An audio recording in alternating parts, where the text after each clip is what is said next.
My name is Manasa Kolevuso, and I'm from Fiji, and I serve as Regional Director for the Ministry of Abraham of Christ for Asia Pacific.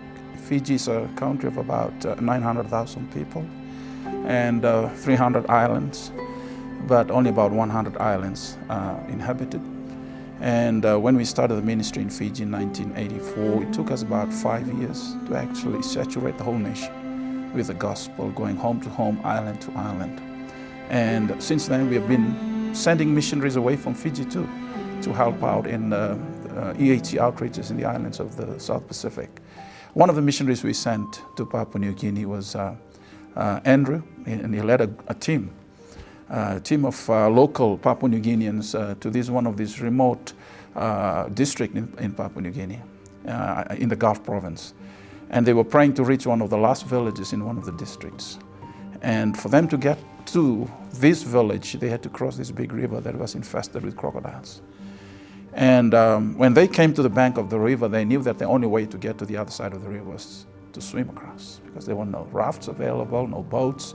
So he called all the boys together. They stood around in a circle, holding each other's hands, and they prayed. And at the end of the prayer, Andrew had to close the prayer, and he prayed this way, and he was telling me the story. He said, "Lord, when Daniel was thrown into the lion's den, you sent an angel from heaven to close the mouths of the lion, and Daniel was saved. If you had done it for Daniel, would you please do it for us as well?" So he dived into the river, and he swam across, and the boys were watching him. And at the other side of the river, he had to swim among the crocodiles.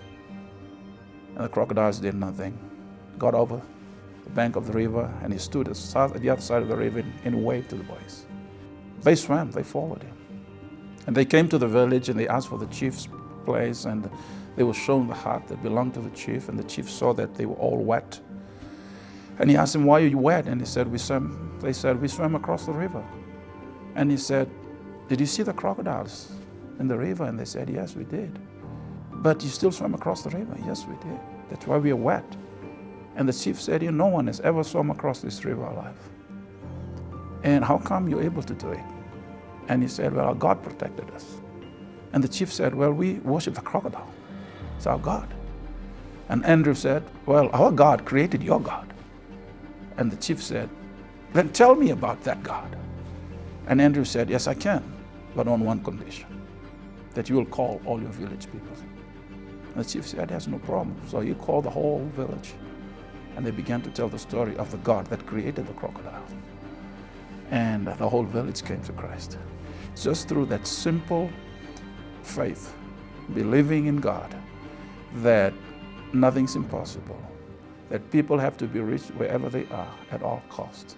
And sometimes those are the kind of risks that our workers have to take to reach one last home or one last soul with the gospel.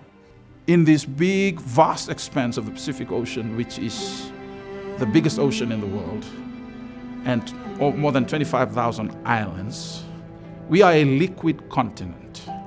And I often say to people, for us to reach the nations of the Pacific, we don't need an army, we need a navy.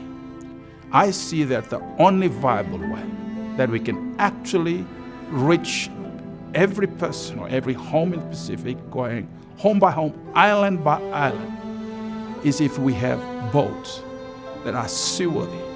And so we are praying, believing God, that God will provide at least to begin with 2 boats, one to serve the Northern Pacific region and one to serve the Southern Pacific region. I see this as the only viable way. God is moving in the nations of Southeast Asia and the Pacific, but we know that prayer brings a difference, and it's one of our core, unalterable convictions that prayer removes every obstacle that stands in the way of fulfillment of the Great Commission. Thank you.